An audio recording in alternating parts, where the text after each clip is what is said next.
which we did. However, it became quite clear during these meetings with the Iranian negotiating team that we could not make a deal that fulfilled your objectives of the following: no enrichment whatsoever, no chance of weaponizing whatsoever, decommissioning of Fordow, Natanz, and Esfahan, which you destroyed in Operation Midnight Hammer, no stockpiling of any material, which they flagrantly violated, turning all enriched material over to us, and a cutback in Iran's missile inventory and range capability of those same missiles. Throughout our meetings with the Iranians, we heard the following from them. The Iranians have the inalienable right to enrich. Then we heard they possessed enough 60% enriched material, 460 kilograms, to make 11 atomic bombs. Finally, we heard the following statement. They would not give up diplomatically what we could not win militarily. In other words, they were again miscalculating the success of Midnight Hammer, which was a total success. These are incontrovertible signs, among many other signs, sir, that their regime had not given their negotiating team authority to make a deal required by you. We conferred with you and all the other members of your foreign policy team, Susie Wiles, Pete Hegseth, the chairman, Marco Rubio, JD, Scott Bessent, Chris Wright, John Radcliffe, throughout all of these negotiations, and we were repeatedly rebuffed on everything we asked for. I have no doubt that we exhausted all efforts on behalf of a peaceful resolution, as you directed. Jared and I both agreed that the Iranians were there to buy time until a weaker president arrived. This was a flawed strategy, as your clear direction was to never allow Iran to obtain a nuclear weapon today or any time in the future. Against that backdrop and our compelling military successes in Epic Fury, we have had multiple reach-outs from the region and others who want to play a role in ending this conflict peacefully. I can report to you today that we have, along with your foreign policy team, presented a 15-point action list that forms the framework for a peace deal. This has been circulated through the Pakistani government, acting as the mediator, and this has resulted in strong and positive messaging in talks, as you just indicated to the press. But these are sensitive diplomatic discussions, and you have directed us to maintain confidentiality on the specific terms and not negotiate through the news media as others do. I can say this: we will see where things lead, and if we can convince Iran that this is the inflection point with no good alternatives for them, other than more death and destruction. We have strong signs that this is a possibility, and if a deal happens, it will be great for the country of Iran, for the entire region, and the world at large. Your policy of peace through strength is the most effective tool for a diplomatic resolution here, just as this policy was an effective tool in each and every one of all of the other conflicts you settled in your first year. Iran is looking for an off-ramp following your powerful threat on Saturday. Your indications that you are willing to listen to peace proposals have been well received. You've instructed us that your preference is always peace, and that we should make that our priority. We have delivered that message, sir, along with the 15 points for peace. Finally, we have told Iran one last thing: don't miscalculate again. Good. Thank you very much. Good job. Doing a great job. Everybody around the table is doing a great job. Pete Hegseth, please. Mr. President. I'll start kind of where you left off, Mr. President. Thank you for doing the work of the free world and having the courage to step up and stop the Iranian terror regime from holding the world hostage. That's really what it is.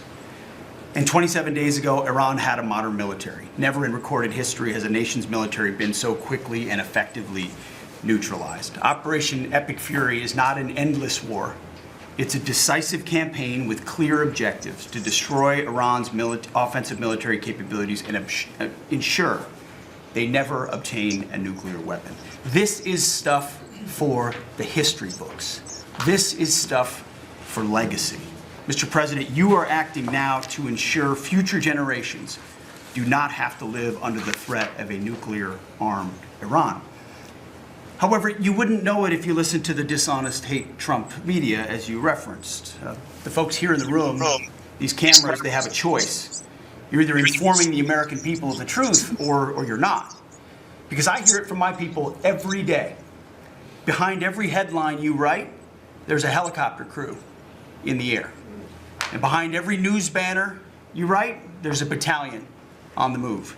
And behind every fake news story, there's an F-35 pilot executing a dangerous mission. My message to the media is get it right. This actually isn't something new to me.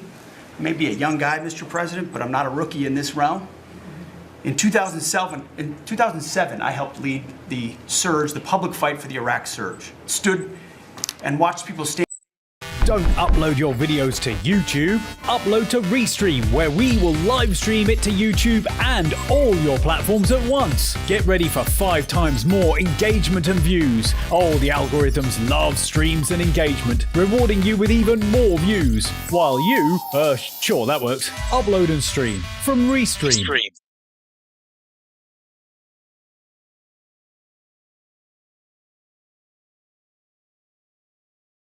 Your perfect domain is out there. Go to Wix and make it yours. Claim your space online. Own your name, your brand, your breakthrough. And the rest just clicks. It all starts with a domain. What's yours?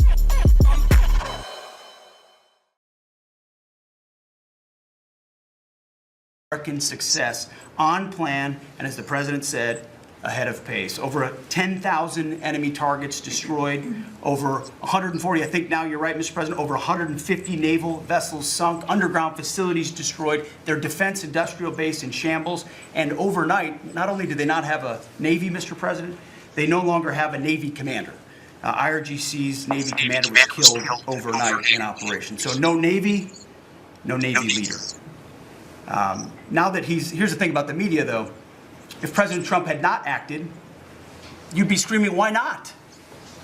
And now that he has taken decisive action, you're asking, well, why did you? It's the same old tired playbook, TDS in your DNA. But the hardworking, God-fearing, patriotic Americans out there know better. And you alluded to this, President Obama, Mr. President. Here's a fact that you don't hear on your networks, but we know.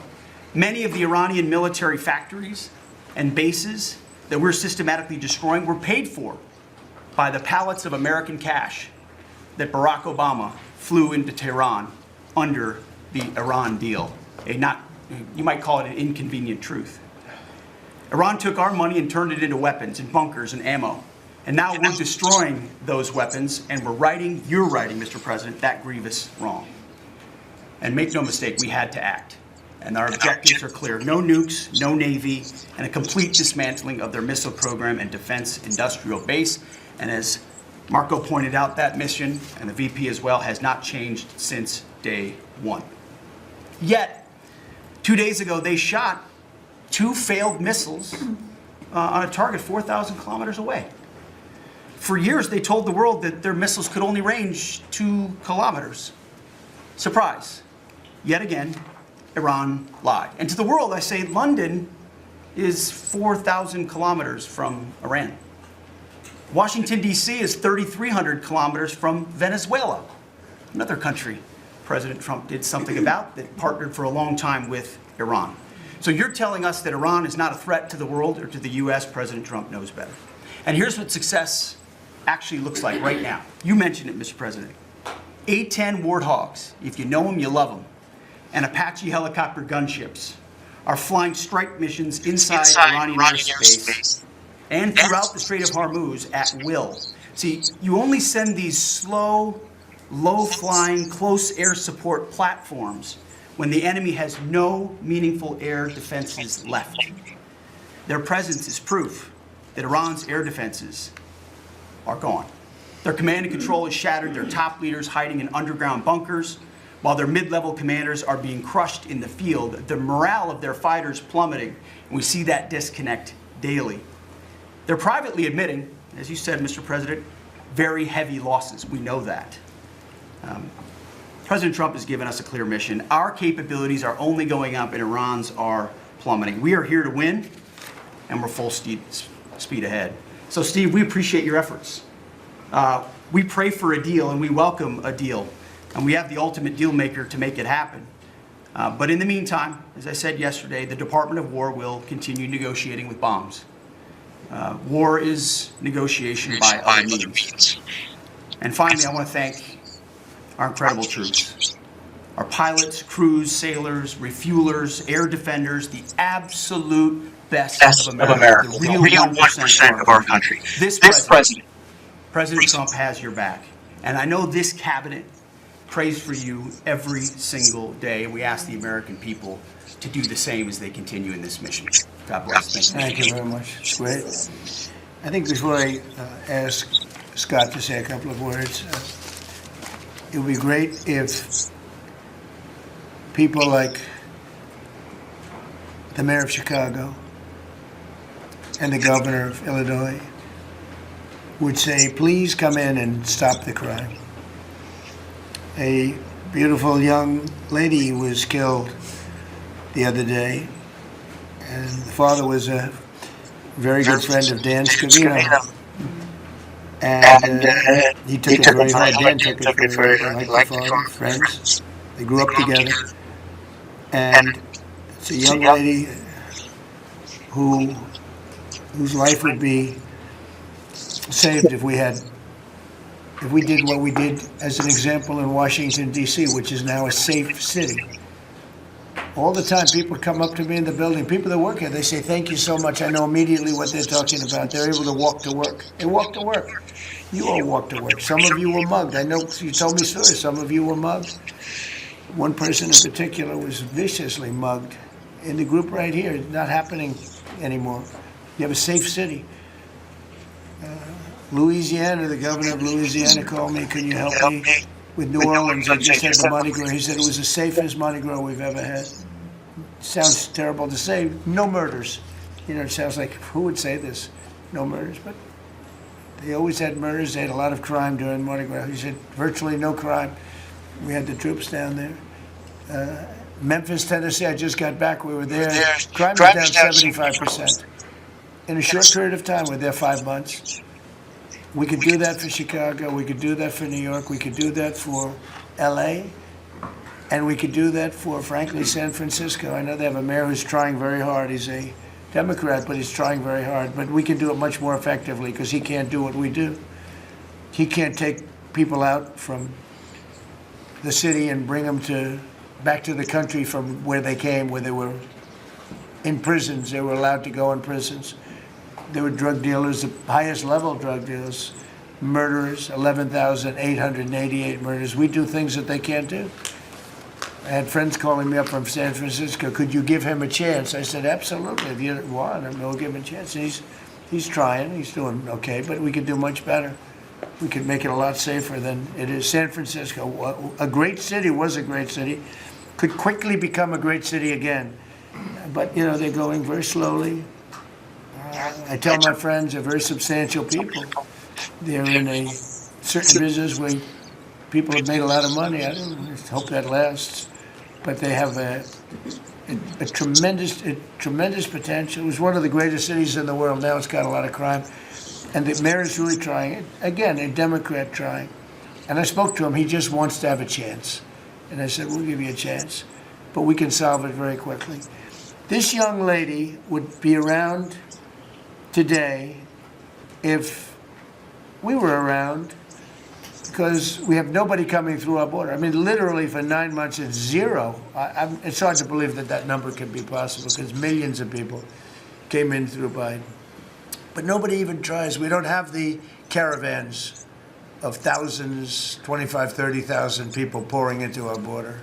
They come up in caravans. We don't have caravans anymore. There's no such thing anymore. There's a name that I think I developed, but somebody developed it, but I think it was me. I thought it was inappropriate. And thousands of people would come up and just barge into our country, totally unchecked, totally unvetted. And this man came in, Dan, right? And he came in through the ridiculous open border of Biden. If we were there, the election was rigged. What are you going to do? Came back, big comeback. But if we were there, we wouldn't have had people coming through. It's amazing. You know, it's so easy now because everyone knows they're not getting through. We don't have any caravans. Once they know that, when it was easy to come through. When I heard that they had an open border policy, I said, boy, this is going to be, I couldn't believe it. But when it was actually, you know, it dawned on me because I had built 1,000 miles of wall. And we were finishing up some, and he didn't want to finish it up. I said, they really do want to have an open border. And we got it finished.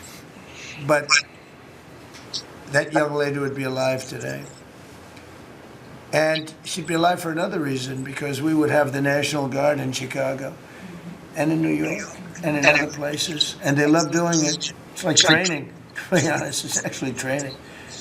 I never want to take them out of D.C. I mean, maybe somebody later on will do it, but I never want to take.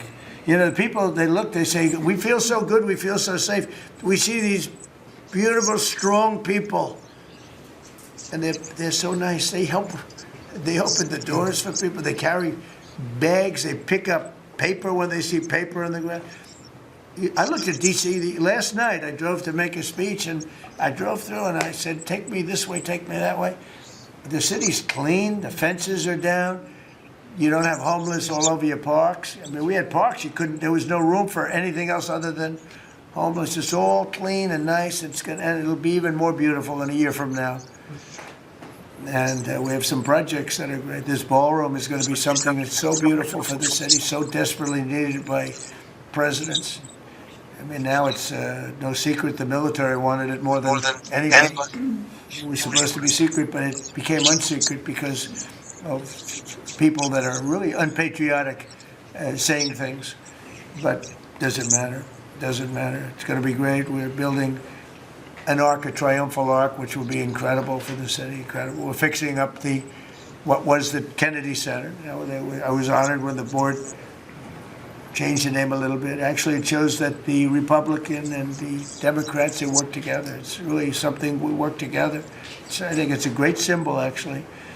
But we're doing a lot of work. That building is ready to fall down. It's in terrible shape. We're closing it. We're going to open it with a bang in less than 2 years. It'll come in under budget, ahead of schedule. That's what I do. It won't be like the Federal Reserve that's costing $4 billion or something thereabouts. Think of it, $4 billion. You know, it's amazing. I said to the group before, I said, everything I do, I get sued. I build under budget, ahead of schedule. I get sued over a ballroom that's going to be the most beautiful ballroom in the country, so desperately needed. You won't have to have tents sitting on the wet White House lawn. If it rains, you get wiped out, to honor the president of China or the president of France or the president of somewhere. You can have the greatest. We get sued by the National Trust for Historic Preservation. They don't know what they're doing. Then I just found out we got sued by that group and another group, I guess, on the fixing up of again, I'll use the old name, Kennedy Center, because they're not fixing up Trump Kennedy. It's going to be beautiful when you add the name Trump. But we got sued, and all I'm doing is fixing it up. We're fixing broken marble. We're putting on a roof because it leaks like a sieve. We're fixing steel that's broken. It's the same building, same exact building. We're fixing it. It's going to be beautiful. It's going to be so beautiful and safe. It's actually unsafe. You had some of those columns on the outside that were painted a fake gold. Now we painted them a beautiful white color, beautiful cream white. It's beautiful. Everyone said it's so much more beautiful now. Instead of a cheap, you can't imitate gold. See, I'm a gold person. It's all real stuff. You can't imitate it. Someday they'll discover a paint that will look like gold, and the guy's going to be the richest man in the world. But you can't imitate real gold. It just doesn't, that's 24 karat, which is what this building deserves. But think of it. I get sued because I'm fixing up the Trump Kennedy Center. We're going to make it gorgeous and safe. We're fixing new windows, new this, but just all fix up. I got sued by preservationists. But you know who they didn't sue? The man that took this beautiful Federal Reserve building. That's small, much smaller than the hotel I built. I built the Waldorf Astoria Hotel down the road. And it was a beautiful job for $201 million. It's bigger, I think, than the Federal Reserve building. And it's got rooms and bathrooms, and it's not like just an open office space, which is much cheaper to build. Think of this. I hear he's going to be over $4 billion for a little building. He doesn't get sued by anybody but me. I sue because it's either somebody's very crooked, which has to be, because what happened to all that money? You can't sue. I would have done that building for $25 million. It's going to cost maybe $4 billion, and we have a great new person coming in to take over the Fed. And Kevin may not ever have an office. Because I don't know if they're going to be able to build. I passed that building the other day. It's a see-through. You know what see-through means? There's no walls up. And they're going to spend. But the National Trust for Historic Preservation, which is a joke, by the way, they didn't sue that building. They didn't sue anybody. But they sued me, and I build. And by the way, my buildings, it's all donations. Rich people and people are putting up the money. Zero taxpayer dollars. Is that right, Scott? Zero taxpayer dollars. This stuff is all done for free, and I get sued. This could only happen to Trump. But they don't sue the guy whose interest rates are too high. That's why we call him Too Late. His name is Jerome Powell. We call him Jerome Too Late Powell. And done a terrible job. He suffers from Trump derangement syndrome, as he probably should, because I hit him pretty hard. But so I don't blame him. But they don't sue a man who has taken this gorgeous building, ripped it down from the inside, taking ceilings that are as beautiful as you've ever seen, taking the ceilings down instead of leaving them, taking walls down that were 2 feet thick of solid concrete and plaster, replacing them with 6-inch walls with no insulation. I said, let me ask you, are you going to put insulation in? No, it's not in the budget. Oh. Insulation costs $5. Now you're going to hear the guy next door. If he's next door to me, I'll be able to hear his military plan. I'll know exactly. If Lutnick is in there, I'll say, oh, I know exactly what Lutnick's got planned. It's the craziest thing I've ever seen. They've ripped this gorgeous building apart, and you can never build it again. I could, but it costs a lot of money. But a normal person can never build. So you're going to have crummy little walls, a flat little ceiling eventually, but right now you don't have anything. And nobody sues this guy. And then when Jeanine Pirro, working with Pam and others, has the courage to sue to find out what happened to maybe $4 billion at a building that may never be occupied by Kevin Warsh. He may never get there. We're going to have to find him some space in the White House. We'll put him in the basement of the ballroom. But when, now think of it, when Jeanine Pirro and Pam and the group, when they bring a suit, it's like, oh, this terrible thing. And then we have a judge that attacks us. So we've got to get our priorities straight, you know. It's a very sad thing that's happened with the Fed. And then just one other thing very quickly, you have Gavin Newsom in California Railroad. That's 100 times over budget. It's out of control. It was supposed to go from the middle of San Francisco to the middle of LA. Well, now it stops way short of both. It now goes into areas that nobody ever heard of. It's billions and billions of dollars over budget, years and years, maybe decades late. And that's why we have a country that has a lot of problems, you know. We have incompetent people. It's all people. Think of this, Federal Reserve, I would have had that building done for $25 million. I would have.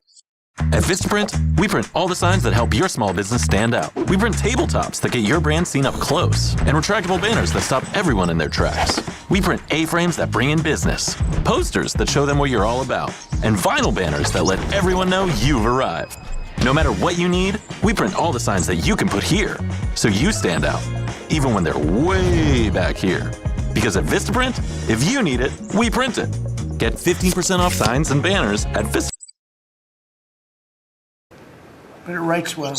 I like it. But I can't have the pen the way it was. You know what it is. I don't want to give too much publicity, but they do treat me well. Sharpie. So I came here. They have $1,000 pens. And you know, you hand pens out. You're signing and you hand them out. You're handing them to all these people. Sometimes you have 30, 40 people. And they were $1,000 a piece. Beautiful pen, ballpoint. 1,000. It was gold, silver, gorgeous. But I'm handing out to kids that don't even know what they're. What is this, mommy? It's kids. They're getting a pen for $1,000. They have no idea what it is, and I feel guilty because I'm like, you know, I'm by nature I don't, you know, it's the government. I love the government like I love myself economically. I want to save money, so I'm saying this is crazy, and it had another problem. They didn't write well, so I take it out, and I saw it, and there's no ink. And I got all you people looking, and you say, there must be something wrong with Trump. And I'm signing, and there's no ink in the pen, and it costs $1,000. This one, I called the guy. I said, I'd like to use your pen, but I can't have a gray thing with a big S on it, saying Sharpie, as I'm signing a $1 trillion airplane contract to buy brand new fighter jets, brand new B-2 bombers, of which we just ordered plenty. I can't do that with the press. Use your pen, but I like the pen the best. But I've signed it. I could do like Biden did, you know, give it to somebody else to sign, or an auto pen, or maybe sign it separately in another room. But I can't use your pen. He said, "Well, I can make it nicer." I said, "What can you do?" He said, "I'll paint it black." I said, "That's nice, and I can even paint the White House on it, sir, if you like, in gold, almost real gold, not bad. And I can even do your signature, sir." And by the way, this was not staged. I just saw the pen sit there. I thought of this as an example of how $25 million spent by me at the Federal Reserve Building would be a better job than $4 billion that they're spending. And you know, one of the things that Kevin Warsh told me, he said they ripped down the nicest building. I don't know what building they're talking about. They ripped down a building, Scott, right? Kevin Warsh said it's the most beautiful building in Washington. He said the most beautiful space. They ripped it down. Why did they do that? I don't know. Do you know what he's talking about? Is it true? They ripped it down. We have a moron at the Fed. Who wouldn't be lowering interest rates right now? But I want to thank Janine Pirro and Pam and her group for having the courage to bring this suit. And I believe that the contractor on that job is probably one of the richest men in the country right now. I believe that it's not possible to spend that kind of money. $3 billion, $4 billion, nobody knows, nobody has any idea what it is. But it's over $3 billion, and it's probably going to be over $4 billion by the time they finish. And it may never get finished. Unless I take it over, I'll get it finished. But it can never be what it was. It's never going to have those beautiful ceilings. It's never going to have those incredible walls. The walls were 1.5 feet thick of solid masonry. They ripped them down for no reason. And I just give you the story. And just to finish on this one. So I told that story to somebody and said, yeah, but it's not the same thing. I said, you're right. This one is better. It writes. So the guy said to me, you don't have to pay me, sir. I'll give them to you for nothing. I said, no, I don't want that. Let me pay you. I want to pay you. No, sir, you don't have to. You're the President of the United States. He was shocked. The head of Sharpie gets a call. I don't even know who the hell he is. He said, is this really the President? He said, no, you don't have to pay me, sir. This is such an honor. I said, no, I want to pay you. And he said, what would you like to pay? I said, how about $5 a pen? He said, that's all right. Whatever the hell we agreed to. Peanuts. As opposed to 1,000.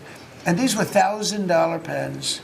And we were giving them out, sometimes, you were there for signs, I'd have 30, 40 people standing behind me. I'd give out 40 pens to people. Then somebody would say, could I have a couple extra?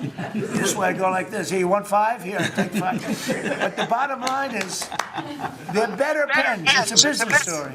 So for $5, it could be 0, but for $5, I get a much better pen than for $1,000. And I can hand them out, and actually they become hot as a pistol, so what can I tell you? With that, could I give it to, please, a man who's done a great job at Treasury, Scott? Good luck, Scott. Well, sir, as always, you're a tough act to follow, but that is very illustrative. Your economic leadership has made our military mission possible. Mr. President, national security, as you always say, is economic security. Your leadership has shown the American people that there is no prosperity without security. That our mighty military on one side, but the U.S. economic strength is fighting off this evil regime. The Iranians believe they are fighting a two-front war. It is the military war that our great warriors are prosecuting, but on the other side, they are trying to take control of the global economy through a choke point that we believe does not exist and that we will overcome. The historic Operation Epic Fury seized a generational opportunity to demolish a regime that has coordinated over 4 decades of global terror and claimed thousands of American lives. Many people, especially the Democrats, underestimate the will of the American people for short-term volatility for 50 years of safety that we are going to have on the other side of this. And I believe energy prices will be lower, inflation will be lower before we had the appearance of security, which is not real security. Now, the American people and the world will have absolute security. Through your maximum pressure campaign, Treasury has worked to uncover all financial lifelines through the regime and cut them off. You gave that order last March. This was not something that happened overnight. This is something that has been contemplated for almost a year. The Iranian financial system collapsed in December. We have systematically weakened Iran's ability to fund operations and procure weapons, and that required months of preparations. Threats to American national security have no place in the global economic system. The oil market is well supplied. We have taken actions to ensure oil supplies stranded at sea are made available to the global market. Your bold actions like the Development Finance Corporation's Maritime Reinsurance Program in conjunction with Central Command will soon provide shippers through the Gulf region with a level of security we have never seen before. Mr. President, we are starting to see more and more movement in and out of the Gulf today, and this is more than yesterday, and this is the beginning. I am confident that shipping traffic will continue to increase on a daily basis, even before we secure the straits. Turning to the home front, the U.S. economy remains strong. We had a strong economy thanks to you. We are the best insulated in the world thanks to your energy efforts in Term 1 and Term 2. The U.S. is an energy superpower. American workers' purchasing power is finally being restored. The latest figures indicate robust real compensation increases. We are starting to see the working family tax cuts benefits bearing fruit this tax season. 44% of tax returns have claimed at least one of your signature policies: no tax on tips, no tax on overtime, no tax on Social Security, deductibility of auto loans. The average tax refund is up more than 10% for working Americans. The economy you vitalized through your pro-growth policies is well-positioned to withstand these temporary disruptions. The United States dollar has reasserted itself as a safe haven asset. The U.S. dollar has appreciated since the hostilities began because everyone knows, thanks to your efforts, the U.S. economy is the best position in the world and capital is flowing in. Efforts to reprioritize economic security are ensuring the United States remains secure, resilient, and prepared for the challenges ahead. As we approach the 250th anniversary, America will never be safer and more secure militarily and economically. Thank you. I just want to ask you a question.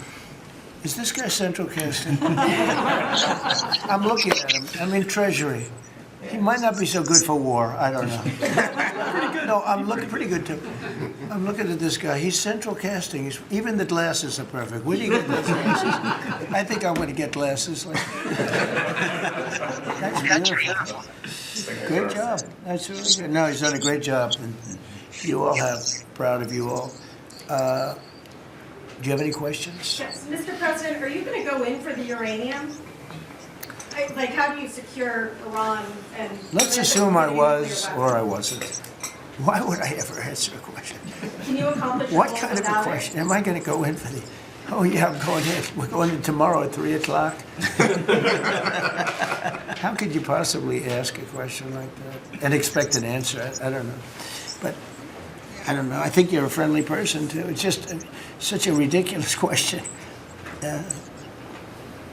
Mr. President, yes, Mr. President. Please. Thank you, Mr. President.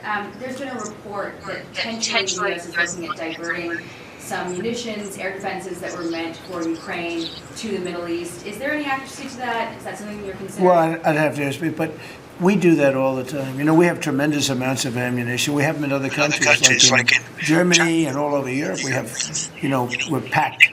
And we take from one and we use for another. We help Ukraine. Biden started, and he gave $350 billion away, way too much. And we sell it now to NATO. We sell it to NATO, and they probably give it to Ukraine, mostly, I think. They give it to Ukraine, but we get paid for everything that we give. We don't give anything anymore.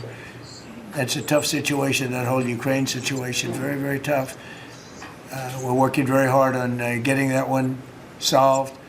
It doesn't have any impact on us, virtually nothing. In fact, if anything, I mean, we sell a lot of equipment for that unfortunate war. 25,000 people died last month, 25,000, mostly soldiers. Some in the towns, but for the most part, soldiers. They're dying. Nobody's seen anything like it since World War II. It's a terrible situation, and hopefully that's going to get settled. You know, I settled 8 wars. And many of them, I think, were more difficult than this one. In theory, they were more difficult, but there's tremendous hatred between President Putin and President Zelensky. Tremendous hatred. I've seen it before, but I've never seen it maybe to this extent. And I think that's calming down a little bit, and I think we have a chance of getting it done. But it doesn't affect us. Thousands of miles away. That's why when I heard the head of Germany say, this is not our war, about Iran, I said, well, Ukraine's not our war. We helped, but Ukraine's not our war. I thought it was a very inappropriate statement to make, but he made it. You can't erase it, but he felt that way. I said, well, you know, Ukraine's not our war, and it's not, but I would like to see all those young people stop being killed. I mean, they're being killed. It's like a slaughterhouse. What's happening there is horrible. 25,000 on our last 2 months ago, was 31,000 people died in 1 month, Marco, right? I said, it's getting crazy. It's getting worse. Think of it. 31,000 soldiers, both Russian and Ukraine, died 2 months ago. 25,000 last month. And if I can solve that, it would be a great honor to do it. I wish it could have gone faster. I solved other ones in 1 day that had been going for 32 years. We stopped one that was starting. It was already started. India and Pakistan, and the Prime Minister of Pakistan, a very fine gentleman, said President Trump solved something that was going to cost 10 million lives. That was going to cost a lot of lives, 2 nuclear nations. And those were complicated, but we got them done quickly. This one is, it's a shame. And the only reason I'm doing it, frankly, is because I want to stop death. I want to stop the death from that. I think I'm going to go with a man that I've missed, Brian. I haven't seen you in a long time. He's been in a very strange location. I don't know. He's had a strange thing happen. But anyway, go ahead, Brian. Well, good to see you too. Actually, good to see you in your car cabin here, Linda. Good to see you too. You talked about gas prices coming down. Yeah. Obviously, they will. But would you ever consider suspending the federal gas tax in order to kind of temporarily alleviate some? Well, some people should do that. As an example, in California, every time prices go down, his prices go up because the gas tax is bigger than the tax itself, bigger than the product itself. It hasn't. I mean, we've thought about it, I guess, but honestly, when I did this, I knew it was going to be a little bit. We had the greatest economy ever. We had the greatest stock market in history. I said, we're going to take a little bit of a hit, a short-term hit. It's going to end up going much higher than it was, in my opinion. I said we're going to have a great stock market. Nobody thought we could get to 50,000 or 7,000 in the respective indices. Nobody thought that was going to happen, but it did in the first year. They said it couldn't happen in 4 years, that you wouldn't hit 50 in 4 years, but you could maybe get close. We hit it in the first year. And I said, this is a good time to solve a problem that you had to solve. And that's what I did. But the gas tax, people have talked about it. It's something we have in our pocket if we think it's necessary. And if I can follow real quickly, you just recently took off, Secretary Duffy, 17,000 truckers off the road that quite frankly could not speak English, which is a safety issue. Yeah. Could we ever extend that to Uber drivers, Lyft drivers, cab drivers? For someone who takes a lot of Ubers, a lot of my drivers can't speak. Oh, well, that's not good. I didn't like that. Go ahead, John. So that's a really good point. The problem is that our states are the ones that issue these licenses. So with commercial driver's licenses, we do have some federal control. But again, we have thousands of people who can't speak the language, long-standing rule, and it's a safety issue, right? If you can't understand road signs, if you can't communicate with law enforcement when you're pulled over and communicate what's on your rig, huge problem. But the last administration, Mr. President, they let truck driving schools self-certify that they were qualified to train truck drivers. And so this is like the Leering Center. So you pay $800 and you get a certificate that you passed a CDL driving school, and again, they have no skills. They don't have the knowledge, and they don't have the skills. They haven't gone through any of the testing. And then they get licenses, and they're killing Americans on our roads. So it's remarkable, the rot that the last administration allowed to take place. We are ending that, and I need partnership with our states. Even California started to come on board. Even Gavin has started to play ball with us, which is surprising. Not all the way, a little bit of ball. Mr. President, It's interesting because I just saw something that the nursing home business and the daycare centers in particular, they went out and inspected them in Minnesota, and they didn't exist. They're knocking in. There happens to be a young man, Nick, nice young man. He's done a very good job. They're knocking on doors. It's like homes, and they're getting hundreds of thousands of that. They didn't exist, and in California it's worse. It's even worse. And I spoke with Russell Vogt. I said, Russell, don't send them any money. He said, but we have a court order that we have to. Can you believe it? A judge. The judges are really hurting this country. Our judges, Justice Roberts doesn't like when I say it, but the judges are really hurting this country. And frankly, the justices, the Supreme Court, has really hurt our country too. There are some talks now. Do you have a new deadline before taking? No, I'll announce it. I mean, right now, you're talking about a deadline for doing some pretty big damage, even bigger than we've done. We'll see. Look, we have very substantial talks going on with respect to Iran, with the right people. You know, I told you about a present, right? Steve, can I reveal the present? You can do anything you want. They said to show you the fact that we're real and solid and we're there. We're going to let you have 8 boats of oil, 8 boats, 8 big boats of oil. This was 2 days ago. And they'll sail up tomorrow. That was 3 days ago. And I didn't think much about it. And then I watched the news, and they said, a very good anchor, actually. Happened to be Fox. But I watched it, and he said, something's unusual happening. There are 8 boats that are going right up the middle of the Hormuz Strait. 8 big tankers are going loaded up with oil right through. And I said, well, I guess they were right, and they were real. And I think they were Pakistani flagged. And I said, well, I guess we're dealing with the right people. And actually, they then apologized for something they said, and they said, we're going to send 2 more boats.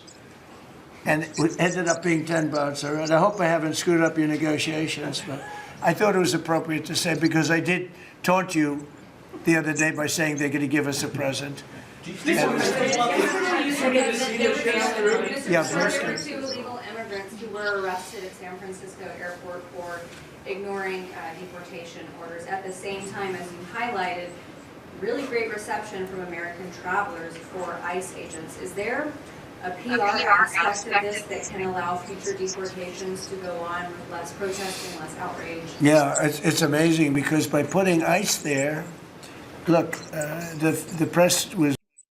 Slice so good, hit like boom. Papa John's, fill the room. Fresh, never frozen, original dough made from 6 simple ingredients. Get 2 medium pizzas for $6.99 each. Better ingredients, better pizza. Papa John's.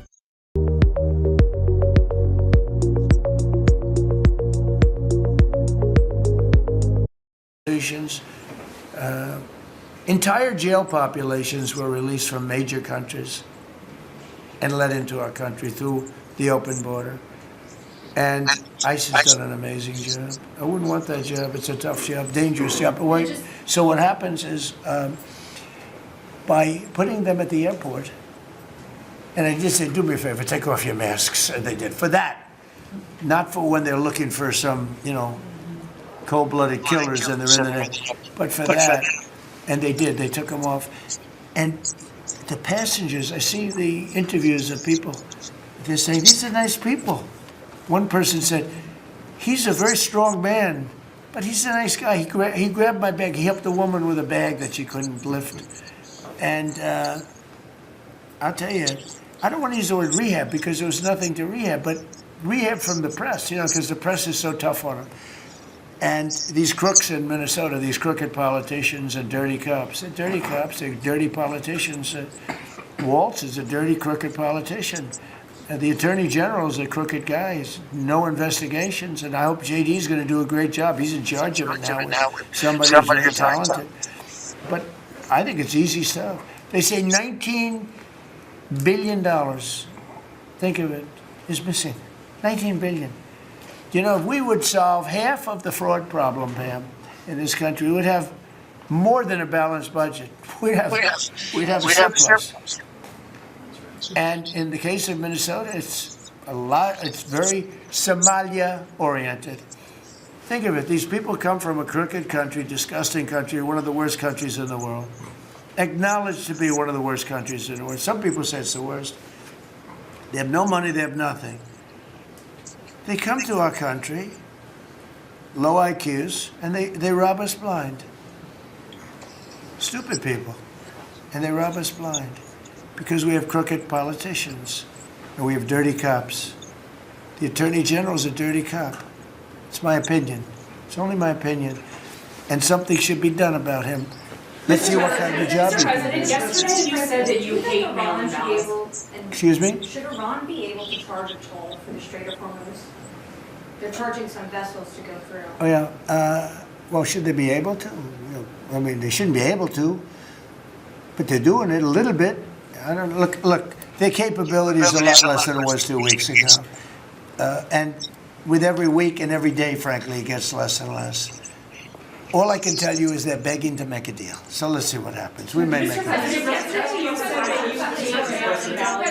tell me about mail-in ballots. Go ahead. You mean I used a mail-in ballot? You probably said, yeah, I did. Why did you You know use what? that? Is Because there a I'm president of the United States, and because of the fact that I'm president of the United States, I did a mail-in ballot for elections that took place in Florida, because I felt I should be here instead of being in the beautiful sunshine But you taking. were in Palm Beach, sir, the last few weekends. That's right, and Could you have gone in I person? decided that I was going to vote by mail-in ballot because I couldn't be there, because I had a lot of different things. But you know, we have exceptions for mail-in ballots. You do know that, right? So if you're away, we have an exception. If you're in the military, we have an exception. If you're on a business trip, we have an exception. If you're disabled, we have an exception. And if you're ill, if you're not feeling good, we have. So I was away, mostly in Washington, D.C., so I used the mail-in ballot. But I appreciate the question, because I know it was so well-meaning. Yeah. Mr. President, I actually just looked up the company that owns Sharpie, and they stock turned positive after you mentioned it. Question on your end. By the way, they deserve it. Yeah, question on It's a your good end. product. So you gave a 5-day deadline. With oil tankers going through the Strait of Hormuz, is that a condition to move that 5-day deadline? Well, we don't want anything impeded. We want ships to go through. We don't know that they've dropped any mines, by the way, because we blew up all their mine droppers, right? We blew up every one of them. They're going to have to take them out on a rowboat or something. I don't know how the hell they get out there, but we don't really know. You might speak to it. We don't know. There could be a few of them out there, but that's a lot. You know, if you have $1 billion ship and you get hit by a mine, it's not the greatest thing in the world. So if you think, the problem with that, that's not like you've decimated a military. If you think there may be a mine, that's a bad thought, and it stops things up. How are we doing in that regard, Peter? Mr. President, you're right. We have so heavily degraded their coastal defense capabilities and their naval capabilities that any strategic or operational attempts to do those types of things are extremely limited. And we continue to move over the top of that. Now, whether Iran makes a wise choice or not to try to execute that is part of how this deal comes together. But with every passing day, the military pressure that we're putting on them lessens their ability to really hold that militarily at issue.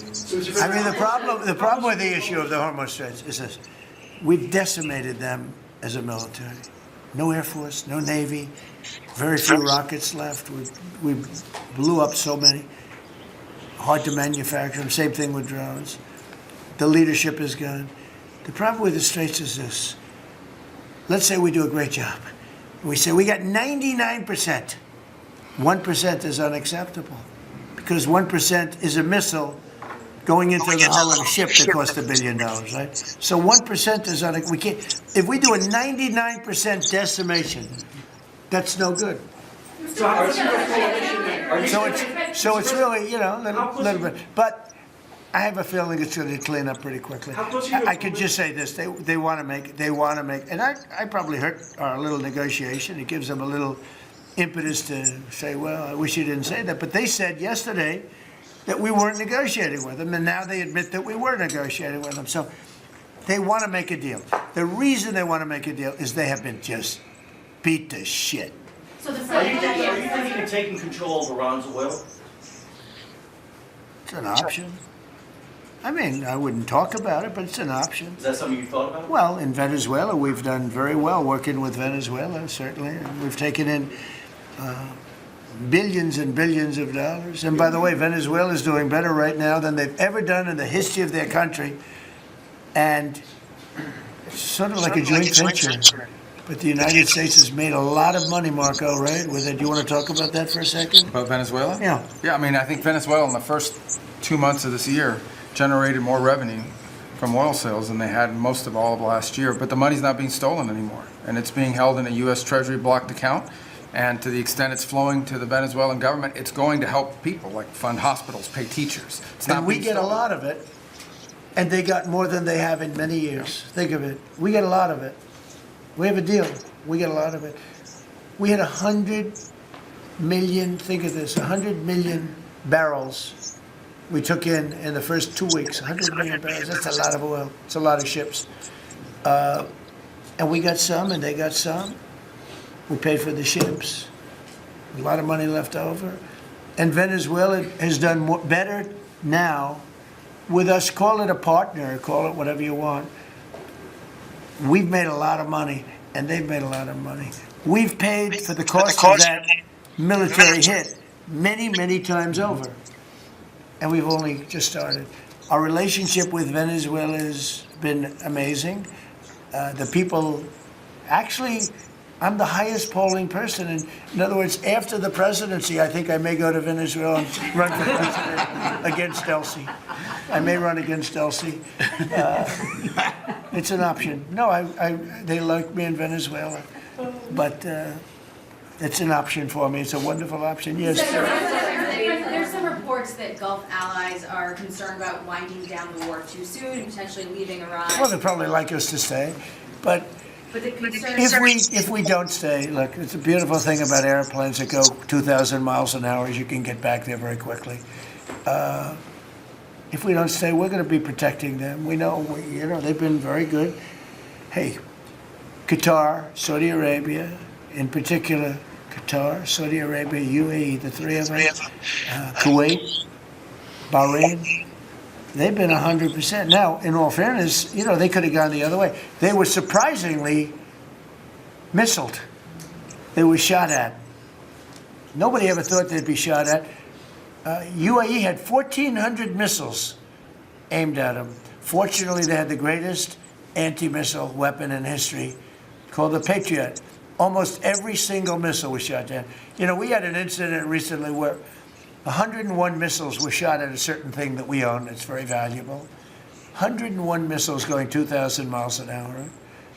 Out of the 101 missiles, every single one of them was shot down in midair and fell into the ocean. It's amazing technology.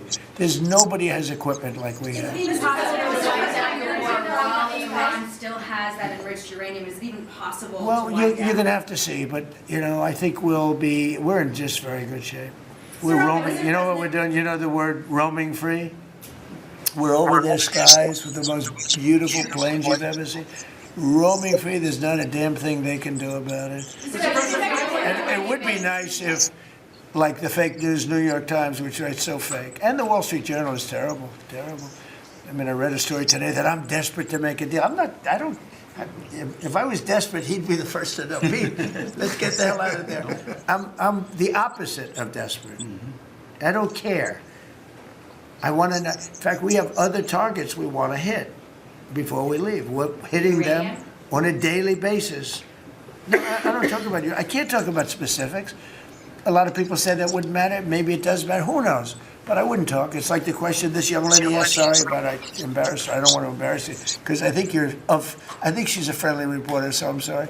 But I can't say what we're going to do because if I did, I wouldn't be sitting here for long. They'd probably, what is it called, the 25th Amendment?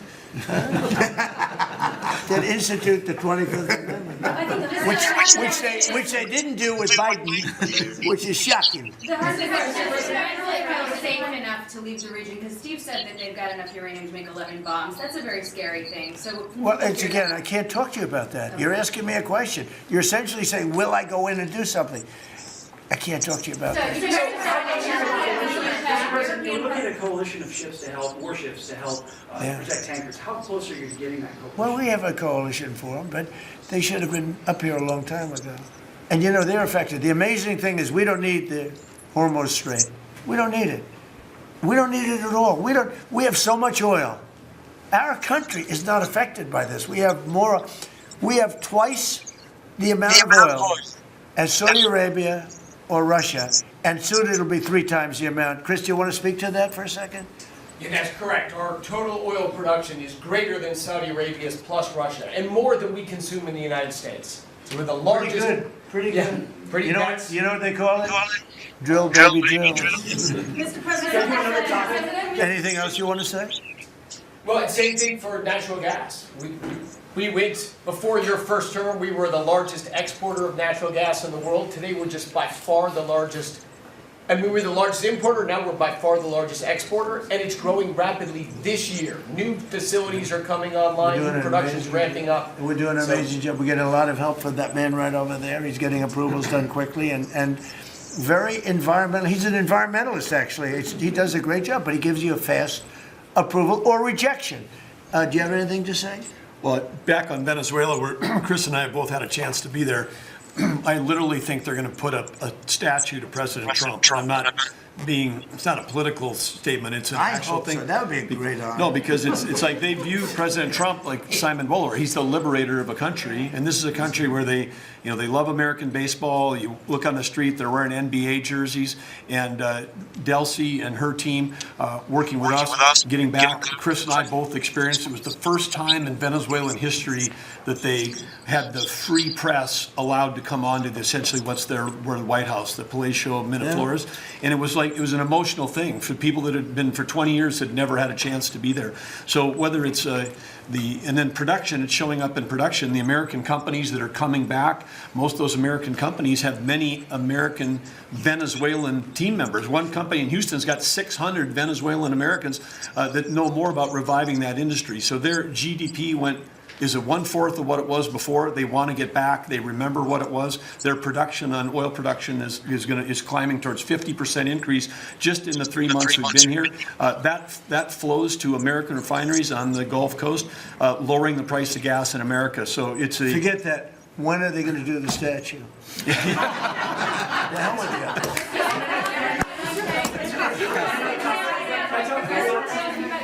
Thank you.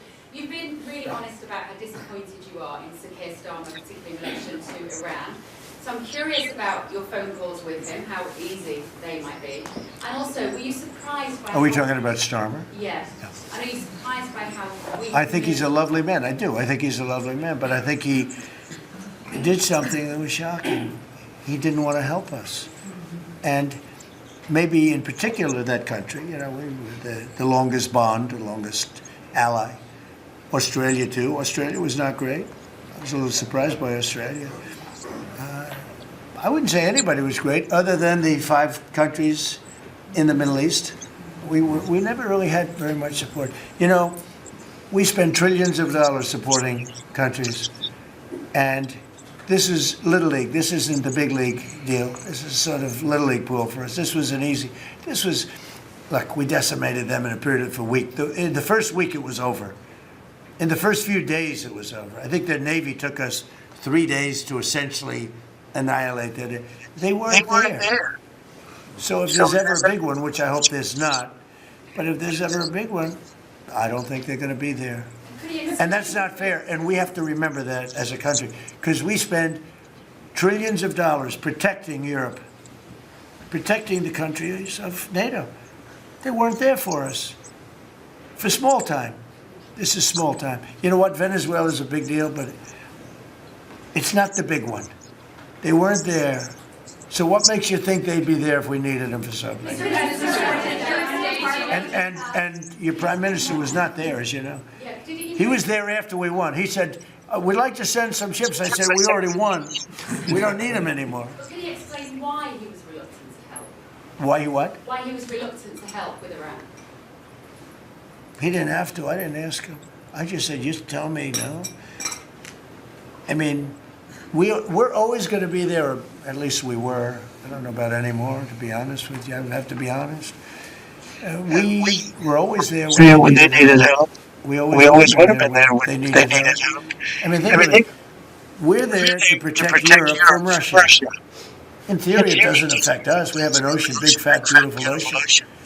But we're there to protect NATO, to protect them from Russia. But they're not there to protect us. It's ridiculous. It doesn't make sense. I tell you, a lot of people were big NATO people. I was never big. It was okay. I got them to pay 5%. By the way, they haven't paid it yet. You know that. I got them to pay 5% from 2% to 5%. They didn't pay it yet. I got them to pay up to 2% because they weren't paying the 2%. Then I got them to pay 5%, which they should be at. And we had a lot of, that was great. Oh, only Trump could do it. But the problem is they haven't paid. Because if you look at the numbers, they haven't paid yet. So we were there for them, but they were not there for us. Did we need them? No. I never thought we needed them. I was more doing a test. I said, I really would love to have you come up. Bring your boats. You can sail through the beautiful Hormuz Straits, and you can protect people that are being shot at. They didn't do it. And that's small potatoes. Do you understand what I'm saying? Yeah, I do. Go ahead. I was just going to say, does it affect the state visit with the King that you're going to have in April? Are you looking forward to that? With the king? With the King No. coming here? No, he's a friend of mine. He's a great gentleman. As you know, he honored me and our country. He really honored our country. But we had an amazing time. I've known him as Prince Charles. I know him as King Charles. I'm proud of him. He's fighting a tough battle. He's tough. I think he's a fantastic. It has nothing to do with that. It's different. But he's going to be here very soon, as you know. We're going to have a state dinner. It's going to be great. But I was very disappointed when the Prime Minister said, I won't be able to. It started with the island that the indigenous have claimed away from your country. And for some reason, you went for it. And all of a sudden, indigenous people that never saw the place, they never saw it. He was afraid that we would do something to insult, because he's a liberal. That's the way they think. And when we needed the island to land that beautiful B-2 bomber, we were told we can't use it. We'd have to fly back to Missouri, which is a 17-hour flight, as opposed to a couple of hours.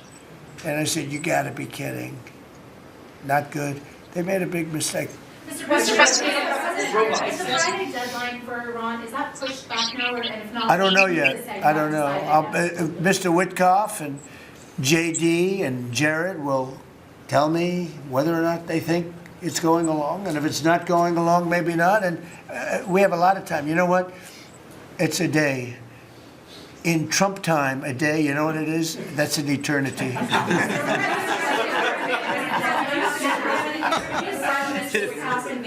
Say it, what? European Parliament just passed a major deportation plan. Some of the tenets of it are that member states can deport rejected asylum seekers to third countries regardless of whether they have a connection to it. It allows for detention periods of up to 2 years, and also offshore return hubs or detention centers similar to ours. Who did this? Which country? European Parliament, and the vote was not close. It was 389 in Good. favor to 208 against. I'd vote. So I'd vote with them. Yeah. Europe is where you are now. Do you think that will move the needle with Democrats? I don't care about the Democrats. The Democrats hate our country. The Democrats are in chaos right now, and they have no common sense. You know, they have one quality that's amazing. They stick together.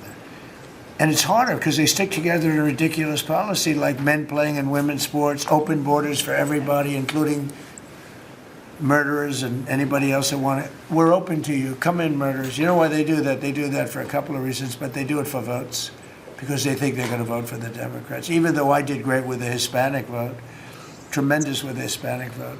You know, I turned that whole thing around. The Hispanics like me, and I like them. And you know, it's interesting with the Hispanics. When I built the wall, everybody said, oh, that's going to ruin us for the Hispanic. It was just the opposite. They know all about immigration, and they know all about death and crime, and they're smart people, and they have common sense. They wanted to be protected from the people that were coming into our country. So, you know, I won the election with a very tremendous Hispanic vote, and I think it's higher now than it was then. So, we're a party of common sense. The Democrats are a party of insanity. They're a party that will destroy our country. If I didn't win this election, I believe our country would have been destroyed by now. 1 year, that's all it would have taken. If you had Kamala or Sleepy Joe, either one, it wouldn't have mattered. They're the same thing. Two sleepy people, two stupid people. I believe, and by the way, Gavin Newsom, who is one of the candidates, I believe he took himself out of the running when he says he suffers from mental disability. And a reporter said it was terrible that I talked that way about somebody with mental disability. I said, I have no problem with it, but I don't want a person with mental disability to be my president. I mean, you don't want to have a person with mental disability being your president. And Gavin Newsom said that he can't read a speech. He can't do almost anything. And then he said he's as dumb as all the people in the room. And he got accused of being a racist, which was an amazing thing. I thought it was the worst interview I've ever seen anybody give. He's actually a very stupid person. So I believe he's out of the running. I think that statement, that interview, he admitted that he's a stupid person. I don't want a stupid person being president. You know, I'll say it right now. I say it because no press never reports it. I'm the only president that ever took a cognitive test. I took it 3 times. It's actually a very hard test for a lot of people. It wasn't hard for me, but it's a cognitive test. It starts off with an easy question, and by the time you get to the middle, it gets tougher. By the time you get to the end, very few people can answer those questions. They get very tough, mathematical equations and things. I took it 3 times. I aced it all 3 times in front of numerous doctors that I have no idea who they are. And I was told when I went in, they said, Doc Ronnie told me this. My current doctors were fantastic doctors. They said, well, if you take it, you know, it's Walter Reed. It's essentially a public hospital. And if you do badly, it's probably going to get out. But I aced it. I got them all right. And one doctor said, I've never seen anybody get them all right. I've been doing the test for 20 years. I want people, I would love to see anybody that's a president or a vice president or anybody that has any. Like millions of Americans, my credit score has been a roadblock to getting the things I need. That's why I use Progressive Leasing. The application is easy and I can shop at some of my favorite stores, from appliances to electronics, furniture, jewelry, and more. They're always here to help when I need them. Progressive Leasing offers many. I know all about him. He wasn't a smart man, highly overrated.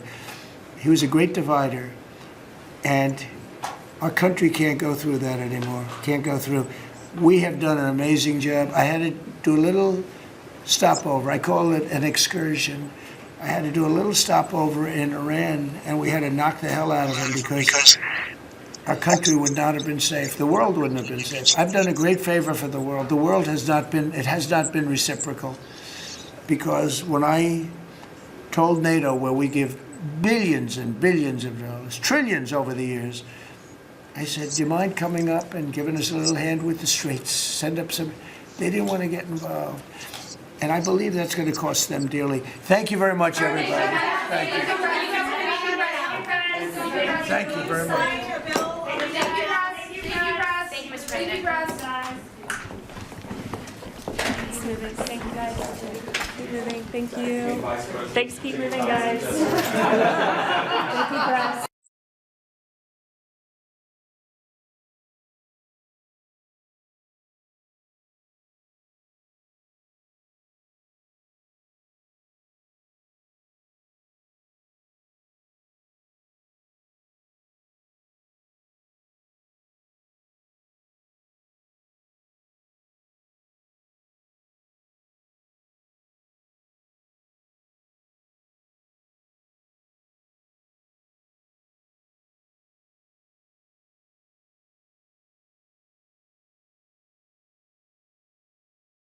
Well, thank you very much, everybody. It's an honor to be here with this group.